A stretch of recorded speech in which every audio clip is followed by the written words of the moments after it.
Hey everyone, and welcome to Carrie Conversations Journey to Wellness. I believe that the journey to wellness is an individual one and that only you truly know what's best for you.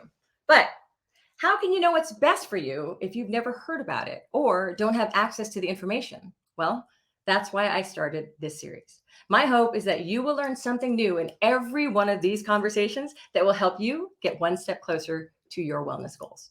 Now, back in January, if you watched this series from the beginning, I had a conversation with brain health specialist Dr. Daniel Amen. Woot woot. And he scanned my brain, as you recall, and diagnosed me with ADHD. So I began working with an incredible, amazing ADHD coach that he recommended me to, who has really been helping me clarify and understand what ADHD is, what it means to have it, and most importantly, how to make the most of the incredible gifts that come along with ADHD. She's really helped me to focus on what's important and helped me make my life better. So I am going to welcome my wonderful guest today, Jane Massengill. Hi, Jane. How are you? Hey, hi, Carrie Ann. Hi, everybody. Yay! So excited to be here. This is going to be fun. It's so wonderful to have you here. Now, she is a therapist, a social worker, and a master certified coach. And she is just absolutely incredible. So, Coach, it's really great to see you. Thank you. On our first episode, as I mentioned just a little earlier, of Carrie Conversations Journey to Wellness, I spoke with Dr. Daniel Amen and I shared my ADHD diagnosis.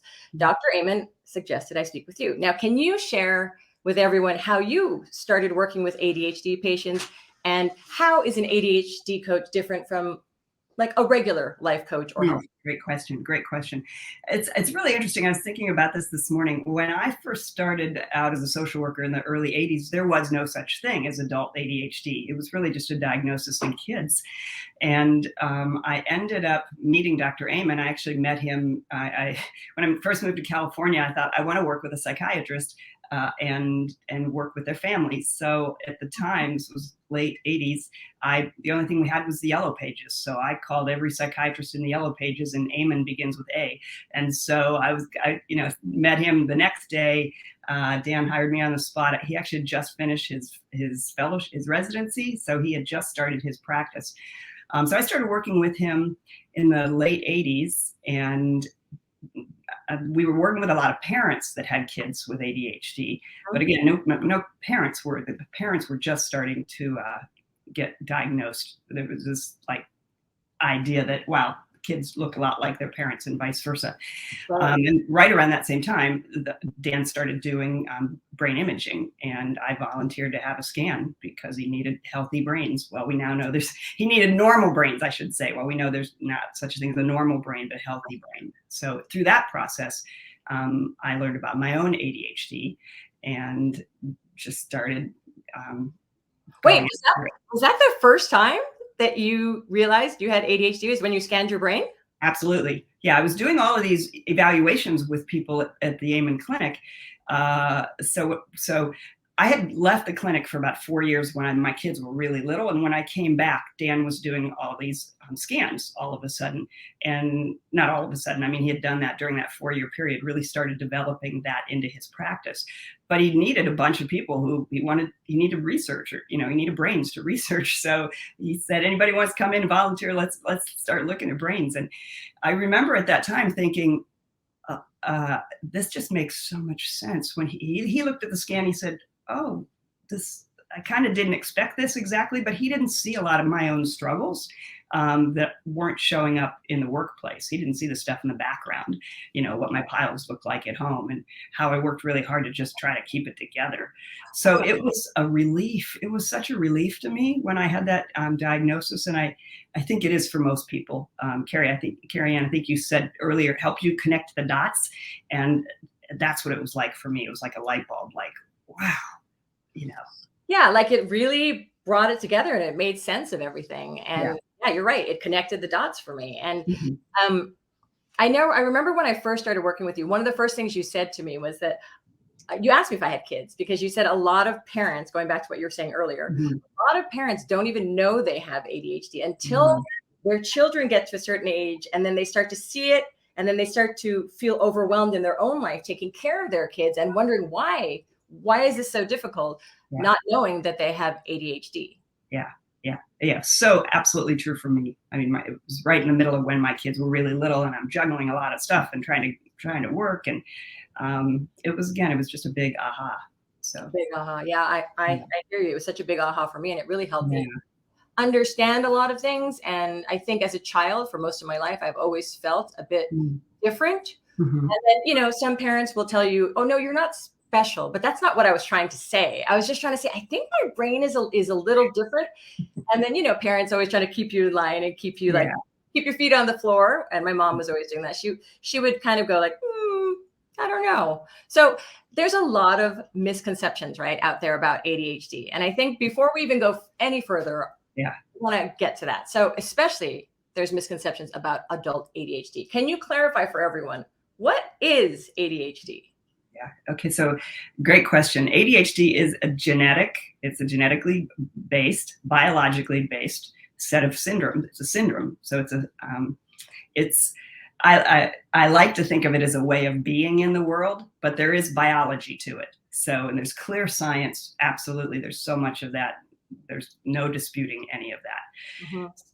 When you're an adult with ADHD, you have issues with attention and focus, and having trouble focusing, keeping your attention on things that are routine, that are boring, that are maybe multitasked.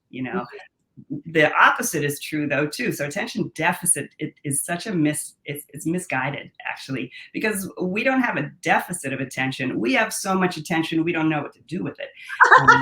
That's the biggest challenge, So it's like learning for us. It's like learning how to bring that attention under control, and that's really the challenge. It is. It's so difficult. It's because ever since I've been diagnosed, everyone knows I'm an open book. So I'm running around telling all my friends, hey, I have ADHD. I have ADHD. And I know some people look back at me and I can see in their eyes that they don't believe me. They think that I'm just using it as an excuse. That they're kind of like, oh, yeah, here's the hypochondriac. Because when you have autoimmune, you're also often accused of being a hypochondriac, right? Whether they say it out loud or just thinking it of you.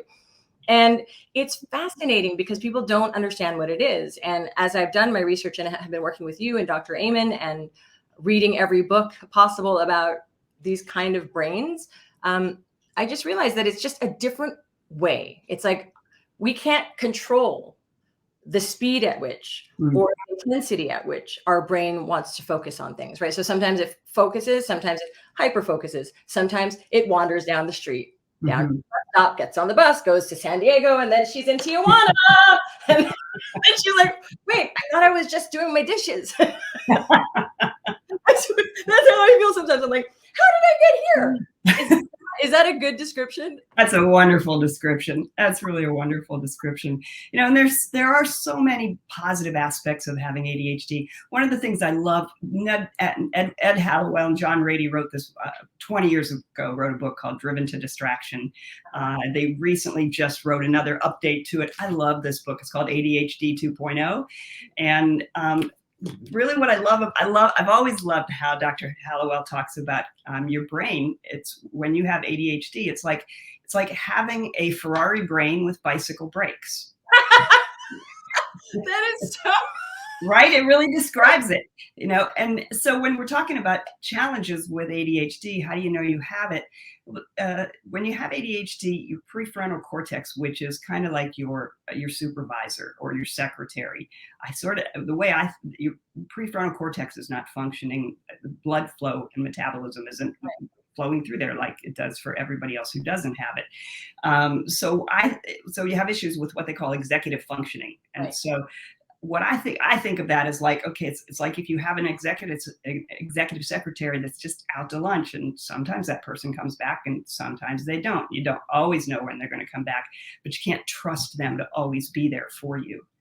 And so that's the benefit of, first of all, understanding that you have ADHD and then learning how to manage it and working with a coach and getting treatment for it so that you're training your manager.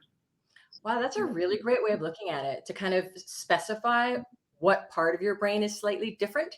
And that's the part that you can't always rely on, because That's the part that's the hardest. Now, we've been laughing about this because we both have it. And one of the ways to cope with things in life for me is humor. So I giggle a lot about this, and I feel so kindred, and I feel like I finally found my tribe since meeting you and working with you. Yeah. And that's why I have so much joy. But it's a serious condition. And I know, it's very important to manage your ADHD. You were telling me some statistics last time we did a session.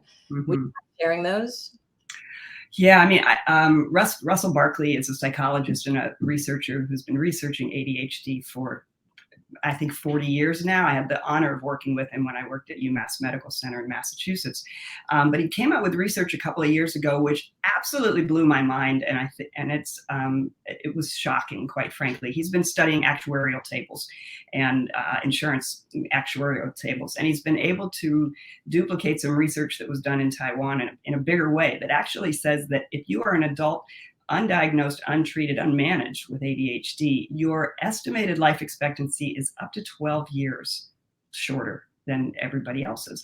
12 friggin' years. I mean, that's a lot of time. And if you think about it, there are more accidents, if when you don't treat your ADD, you're more prone to accidents, car accidents, and not managing your health. Yeah, I was going to say, what about eating and like just stress? Yeah. The stress of unmanaged ADHD, I think, had an effect on my autoimmune conditions and more flare-ups. For me, this has like been a hidden key to helping me feel better, is that my stress is escalated because of the ADHD when it's unmanaged and when I'm unaware. And I've lived so long unaware of it. First of all, awareness is number one, right? We have to be aware of it. And then treating it and managing it. And that's why you have been such a blessing in my life, because you really taught me how. It's funny, when I share that statistic, everybody has a story. I just shared it with a colleague of mine yesterday, and she was telling me about when she was in her early 30s. She also has ADHD. By the way, great book, another great book, How to Make a Difference When You Can't Find Your Keys, by Marilyn Paul. And she was sharing that she had a spot on her hand, and her friend was like, look, you need to go get that spot on your hand and looked at. And she had Post-it notes, she had phone numbers, she lost the phone number. It was one of those things she just kept procrastinating on. And when she finally got to see the doctor, he said, if you would have waited one more month, it was melanoma. He said, you would have waited one more month, this would have taken you out. You wouldn't you wouldn't have any ability to work through this. So I just think there's so many things. I think about my own family. Actually, my father was killed in a car accident when he was 48 years old. He was a policeman, so a lot of police and firemen end up going toward with ADHD, end up going towards those kinds of careers. ADHD wasn't around then, but I think when I look back on it, I think there are, certainly makes me question if he was undiagnosed and died early because he was staying up really late and probably not paying attention when he was driving and all kinds of other things. So it's worth paying attention to. Oh, yeah. Well, first of all, I'm so sorry about your loss. I didn't know that. And it's interesting when you do find out about ADHD and how you look back through your life and you track how it may or may not have affected you and led you to where you are. There's something that I've also noticed that I wanted to talk to you about real quick, is that people often think of ADHD as, there's a typical sort of like stereotype of what people think when they think of ADHD, like a little boy in class who can't sit still. It's like maybe hitting the girls and, having emotional outbursts out. Look, that is not what I looked like growing up. I'm sure that's not what you looked like growing up. No. You just mentioned that people with ADHD could be more accident prone. What are the other signs of somebody who has ADHD? It looks different in everybody, and that's why it's hard to pin down for some people. Like that's why people don't necessarily understand it. Why there is a lot of misconceptions, and for some people, if you think of it as like an arc, some people barely meet the criteria for the diagnosis, and other people have it on a much more extreme basis. So that can look different for everybody as well. And it's also an invisible disorder. So it's also something that is harder to see sometimes. But in adults, it can look like bouncing around. So many of my clients have these big balls that they sit on when we do coaching sessions, or they stand up. And I always support that kind of stuff. For girls, oftentimes can be, a lot of girls get missed. So many girls get missed with being diagnosed, especially as kids, because they're the quiet ones that are sitting in the corner and they're not making any trouble. As adults, what that looks like is they're staying, a lot of women with ADHD are afraid to engage because it feels too scary, or they are kind of maybe more focused on wanting to do things that are less out into the world. And so they are doing things that maybe don't push themselves to go out and do things. Is that sort of like I get stuck on like deep dives on TikTok, and it's been very fascinating because I laugh a lot along with these people that are like, you have ADHD when you sat on the sofa and from the outside you look like you're still, but the inside's going, I walk the dog. And like, I remember somebody when I was younger, before I was diagnosed, they said, "Oh, you have analysis paralysis." I'm like, "Oh, I sure do." Yeah. Is that that's more like I don't want to put it masculine, feminine, but that's another way that ADHD presents itself, is sort of like that hyper focus on things that you really love, though. A good friend of mine, Rick Carson, who wrote Taming Your Gremlin, one time he said, "Jane, you are like a pit bull on a rump roast," and which is a perfect Rick Carson line, if you know Rick Carson. And really what that is, when we are passionate about something, we can dig in and you don't want to let go. I mean, when I first learned about ADHD, I read every single book that was out there because I wanted to learn everything I possibly could about myself and about the people that I was working with. So the benefit of that is that we're really good at things that we love. The challenge of that is we sometimes don't know when to stop, and we can burn ourselves out and don't know when enough is enough. And so it's that there's a double-edged sword of almost everything with ADHD. One of the things that I've learned from working with you is that, and this has been extremely important, besides just being aware of it, right? Aware that my executive function part of my brain, my master secretary, may be out to lunch, or she may be here, right? She may choose to show up or not show up, as you said earlier. But it just taught me that I also need to not fight, but stand up against my brain when my brain wants to run away from a task that I know I need to do. Like one of the things that I was thinking about earlier is I often can walk by something on the floor 100 times, but that is not because I'm lazy or I haven't thought about it or that I don't want to pick it up off the floor.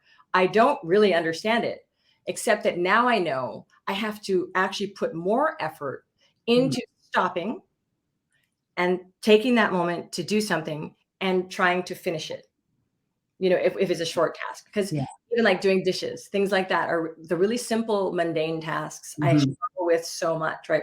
Brushing my teeth in the morning. I mean, I do it every morning, but it's always like I'm like trying to talk myself out of it.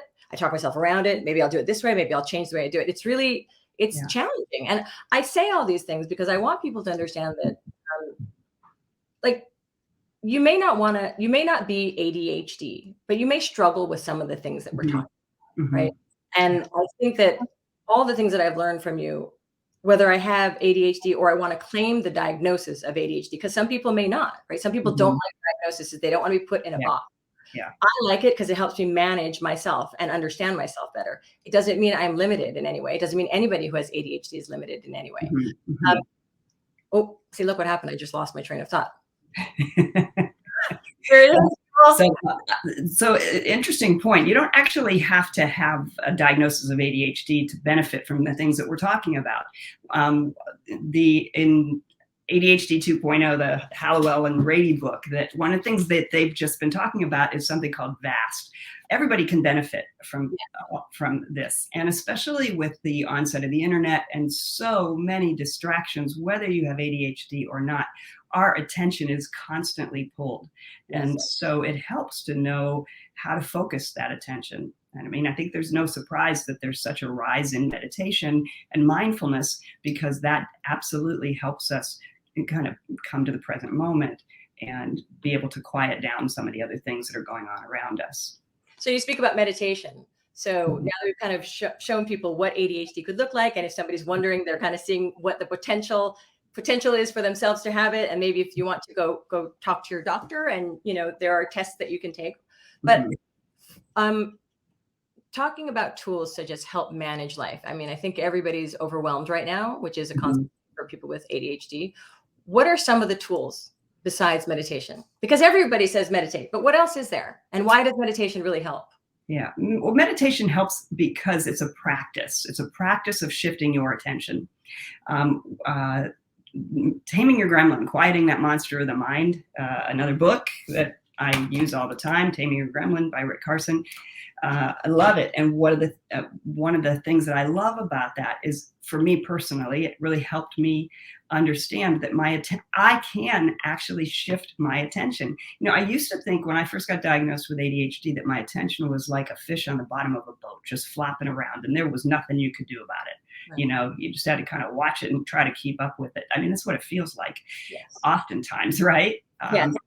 But with meditation and with quieting the monster of the mind and practicing shifting your attention, it truly is a practice to go from all of those places you're going in your mind and being distracted by out there, and taking a moment and just bringing your attention right back here to your physical body, to your breath. And it's more the practice of that exercise that meditation helps with. Oh, I see. I like to call it discipline, because I realize I'm sort of undisciplined in the way my mind works, right? The way I let it go all over the place. And I have found that since working with you, the word that often comes to mind is that I need to be more disciplined without putting pressure on myself. And so is that if that's what you're saying, right, about the meditation, is it's learning how to build those muscles that support a better life with ADHD. Yeah, absolutely. Absolutely. And then there's tools. I mean, my clients will tell you I'm the timer queen. I always have timers around me. How do you use a timer in your life? Like, what do you mean? I have a the time timer is little, you probably can see it back there. It's a little timer that I oftentimes will set it for 30 minutes if I've got something I want to keep my attention focused on. One of the things that happens with ADHD is we have what they call time blindness. Having a sense of, like, you get it, right? I mean, there's a challenge in understanding what time feels like. It just broke my heart last night. I was actually talking to a client, and he said, my wife used to always say, if you loved me, you'd be on time. And I thought, oh, it makes me want to educate people all the more about what ADHD is all about, because it's not about not caring about somebody, about not being on time, but not being able to really get what 10 minutes feels like, what 15 minutes feels like. I'm a major proponent of a watch that has a timer on it. I use it.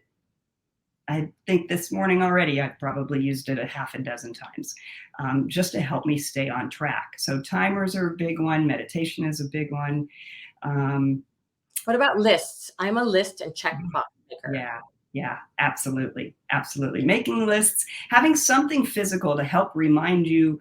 I think of it as a home, having homes for things. So having homes for things, like homes for things that are in your mind also. So if you've got 15 things you're thinking of, it feels like all at the same time, making a list helps you do a brain dump on them.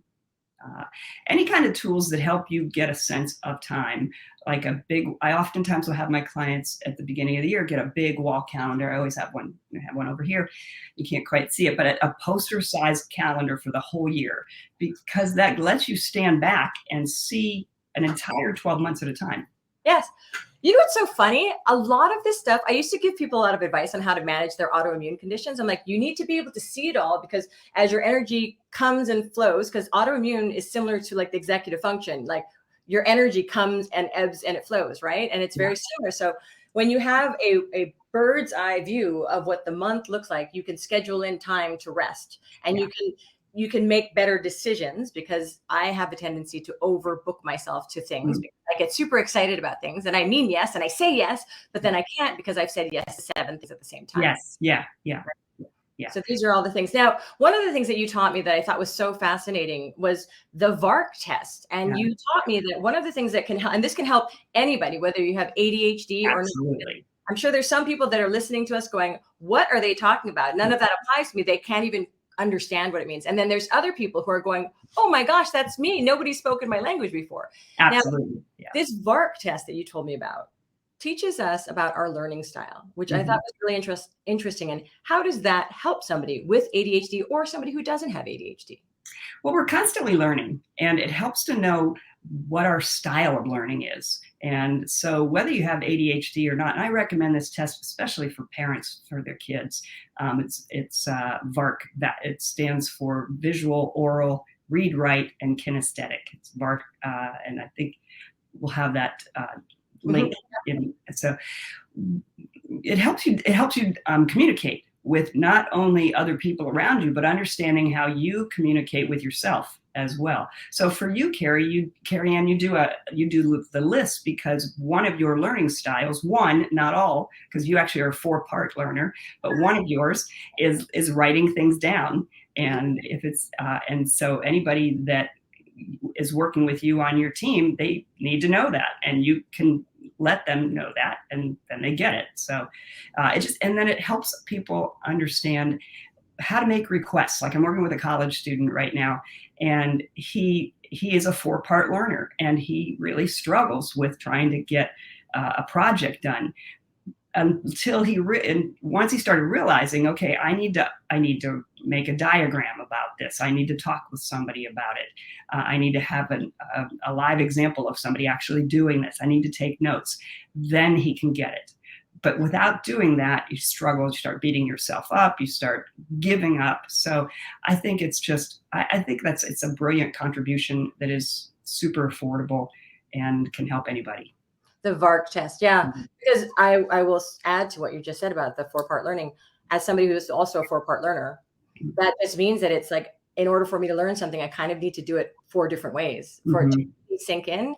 And that did frustrate me, because I was like, why am I such a slow learner? And yet I'm so fast. I pick up things so quickly, all the nuances in a room. I can tell when somebody wants to say something. I can tell when somebody's going to give me a note, or I can just feel it all. That's what makes me good on live television. That's like, I feel like it's my superpower, because I'm aware of everything all at once that's happening, and I can respond to it or not respond to it based on what I think is appropriate for the moment. Right. Yeah. And the visual, audio, read, write, kinesthetic awareness about how you learn has helped me know that it's going to take me a few more steps before I actually learn it. Have patience with myself, which is something that you have really helped me with. Yeah, not beat yourself up, because that monster, the mind, is always going to be right there at the edge to take you down and to try to convince you to stay away from that knowing, that intuition, that sense of, being able to connect with something important, and always have it be right there. Could you say, just for the naysayers, I know there's people who just like think ADHD is like BS, right? So for the naysayers that would just call it like being intuitive or being empathetic or being just high energy, or what do you say to people like that? I'm sure there's people who even come to you, because you don't only work with ADHD clients, right? Right. Walks of life, help them with their businesses and getting towards their goals in many ways. What do you say to people like that to help them understand, or do they even need to understand?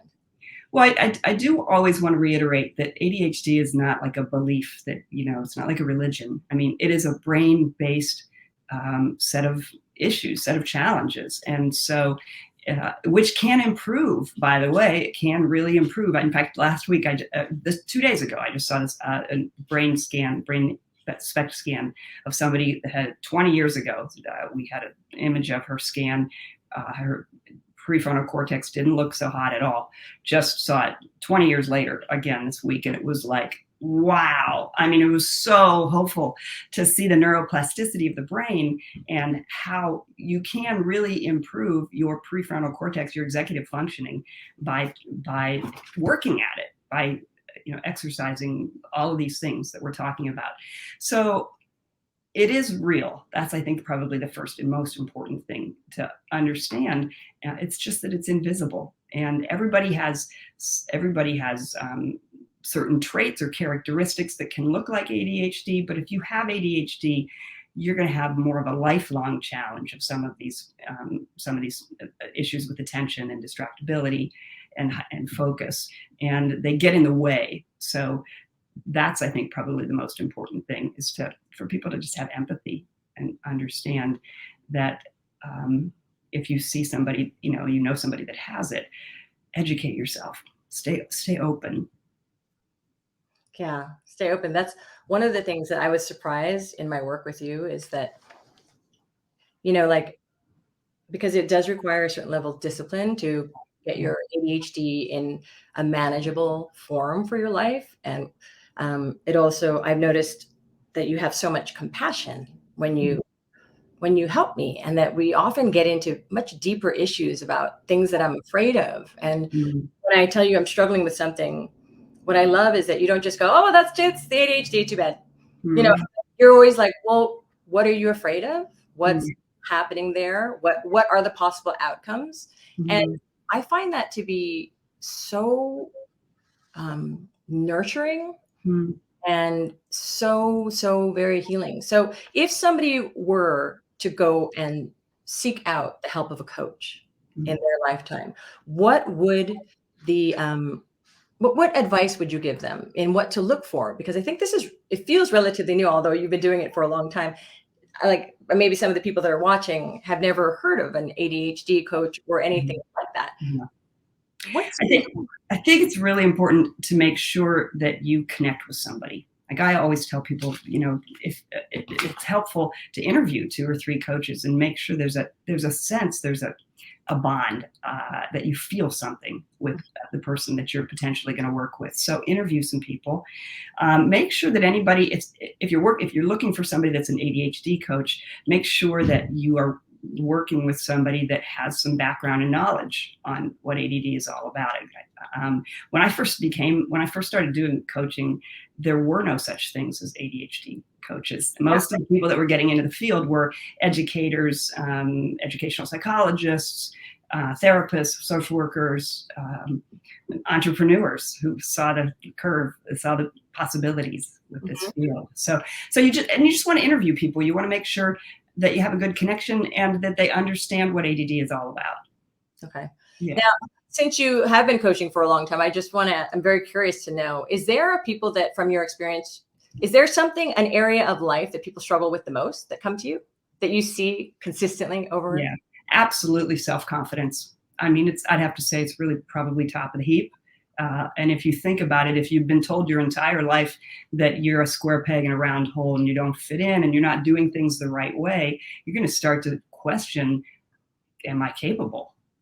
Or not give yourself credit when you do achieve great things, but you can't figure out, wait, was that me? Was that luck? So I think there's this, I think the process of coaching is about helping you find your unique shape, to get out of that square peg in a round hole mentality and find your unique shape.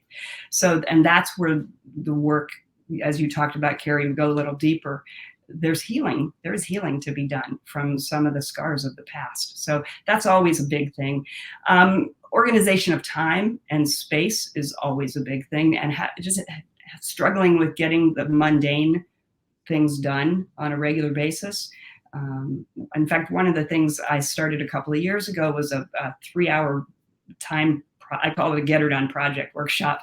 And my clients will come to the workshop, people can come to the workshop for 3 hours, but everybody starts with this list of things to do. A very typical list are some of the exact same things that you just talked about. Getting the dishes done, making phone calls, making phone calls. I have one client that calls it a dreaded task day.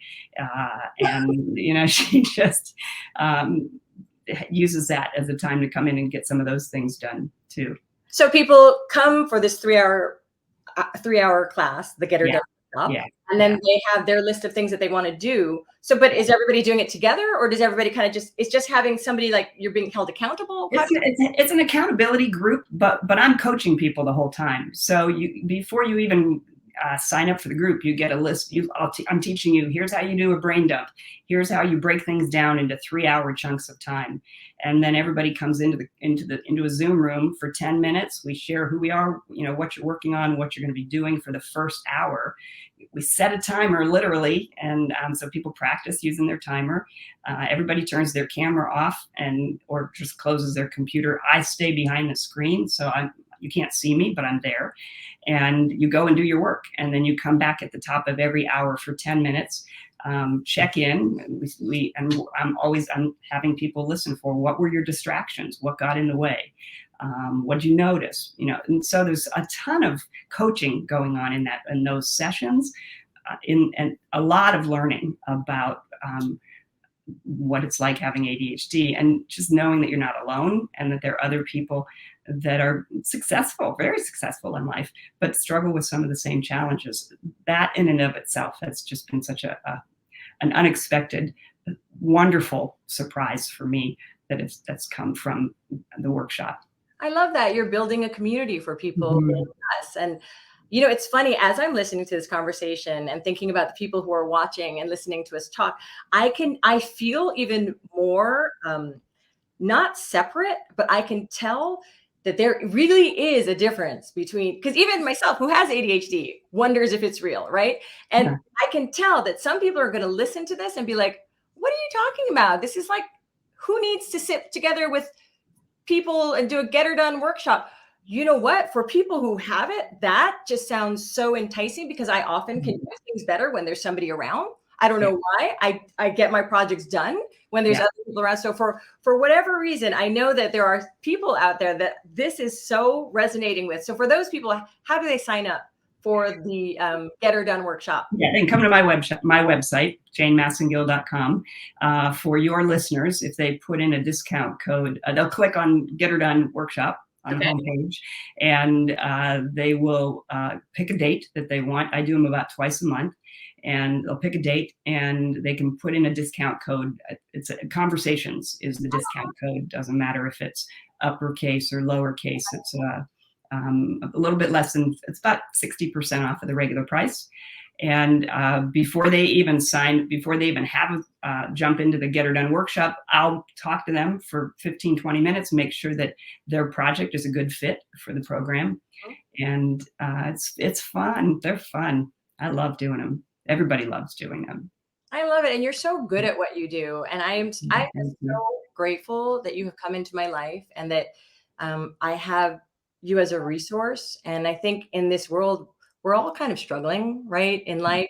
And these are difficult times. So knowing that there's people that you can reach out to and get help from is amazing. I just have one final thought. I want to know where your compassion comes from, because you just have so much of it. Thank you. I grew up in a community in Canton, Ohio. My dad was a policeman. My mom was a nurse. All my relatives were teachers, I never knew of anybody that was in sales or anything. Everybody was in some kind of service industry. And I just was surrounded by that. I knew at a very early age that I wanted to be a social worker. I was in West Virginia in a little holler on a trip with a teacher. Actually, I had a couple of teachers that really took me under their wing after my father died. And I think they were really pivotal for me in terms of helping me just connect with that thing that's inside of me that wants to do something important in the world for other people and help them do that too. So I just feel incredibly blessed that I've been able to clear out some of the clutter so I can connect with this and help other people. I love it. You're following your dreams, and you're helping everybody that you work with follow their dreams. Like you are helping me follow my dreams. I'm doing Carrie Conversations. A lot of it is because of the help you've given me. So thank you so much. You're welcome. You're welcome. So everybody remember, Get Her Done Workshop. You got the discount code Conversations. Doesn't matter whether it's capitalized or not. Thank you for that, because that's helpful. And for more information on Jane and her one-on-one coaching and her Get Her Done workshop, please go to janemassengill.com. Jane, thank you so much for being here. You're welcome. You're welcome. My pleasure. Thank you. I'll see you at the next session. All right. Be well. Take care. Thanks. All right. Thanks, Jane. All right. Well, thank you all so much for joining us today. I hope that this has helped you in some way, and I'd love to know what's resonating with you. So if there's something that's resonating with you, or if you have questions about things, or there's other topics that you want us to get into here on Carry On Conversations, let me know in the comments. I would really appreciate that, because you deserve the best life you could possibly have. So remember that, okay? Pursue your health, pursue your wellness with your full heart and soul. And I hope that this show helps you with that. I also want to let you know that our previous episodes are now available on YouTube, our YouTube channel. So you can check that out. It's Carrie Ann Inaba. Thank you guys. I appreciate you joining us today. I hope you have a wonderful, beautiful day. Take care and stay well. Thank you.